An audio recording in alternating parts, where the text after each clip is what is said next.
Midnight. Kevin Federline's tell-all memoir You Thought You Knew hits shelves. By sunrise, Britney Spears is on Instagram, raw, unfiltered, done. The book promised the real story of their marriage. Instead, it felt like a wound reopened. And Britney's reply? 5 quiet words that stopped the scroll. I've had enough of the gaslighting. What came next turned a forgotten love story into a reckoning 20 years in the making. Welcome back to A Sip of Drama, where we don't just spill the tea, we ask why it never stops boiling. Today, we're unpacking how one memoir reignited pop's most infamous love story, and how Britney Spears turned exhaustion into her most powerful comeback yet. So, hit that like button, because sometimes the loudest comebacks aren't loud at all. They're whispered through the fatigue. All right, let's open the book that tried to close hers. When Kevin Federline announced You Thought You Knew, fans braced for impact. Early excerpts, obtained by outlets close to the project, describe late-night fights, panic, and parenting drama. He paints Britney as lost in her own world, claiming he shouldered most of the parenting while she chased fame.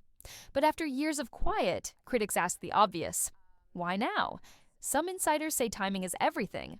The book dropped just before a new documentary on Britney's post-conservatorship life. To some, it looked less like closure and more like marketing.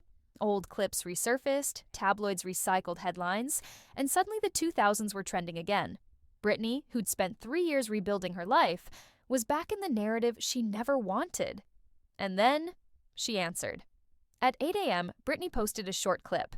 No glam, no filter, just her.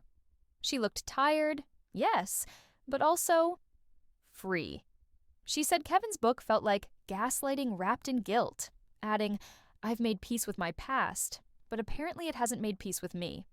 Then came the line that shook fans. Years of control, medication, and fear, they change your brain. I still feel the damage every day fans interpreted it as Britney acknowledging the long-term toll of her conservatorship, physical, mental, emotional, and it hit different this time. Not as drama, but as truth.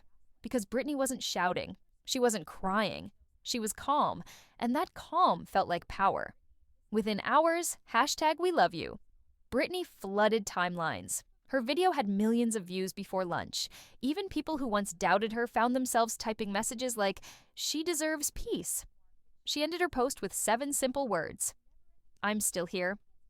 And I'm done explaining. It wasn't just a response, it was closure. On her terms. If you're still watching, hit subscribe, because what happens next says more about us than about them. By noon, social media was on fire. Fans rallied behind Britney like it was 2020 again, when #FreeBritney turned into a global movement. But this time, the message was different. They weren't demanding freedom. They were demanding respect. Comments flooded Kevin's page calling him opportunistic. Others defended him, saying he had the right to tell his side. But buried under the noise was a hard truth.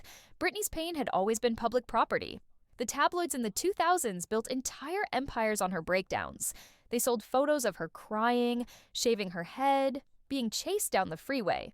Those clips turned trauma into pop culture.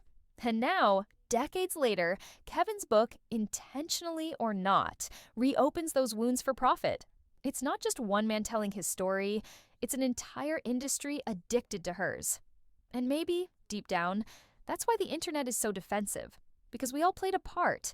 We laughed, we clicked, we consumed. And now we can't look away from the guilt. Kevin's memoir claims it's about truth. But Britney's post reminds us, truth and perspective aren't the same thing. She's not fighting her ex-husband anymore. She's fighting the narrative that won't let her evolve. Because even after freedom, the public still wants her pain neatly packaged, replayable, monetized, and Britney's saying no. Finally, no. It's not rage, it's release. She's not rewriting history, she's walking away from it. And maybe that's the most powerful ending of all. So tell me, do you think Kevin's memoir is truth-telling or exploitation? And can the world ever let Britney live outside the story it built for her? Drop your thoughts below. And don't forget to subscribe, because on A Sip of Drama, we don't chase breakdowns. We follow the women strong enough to rebuild after them.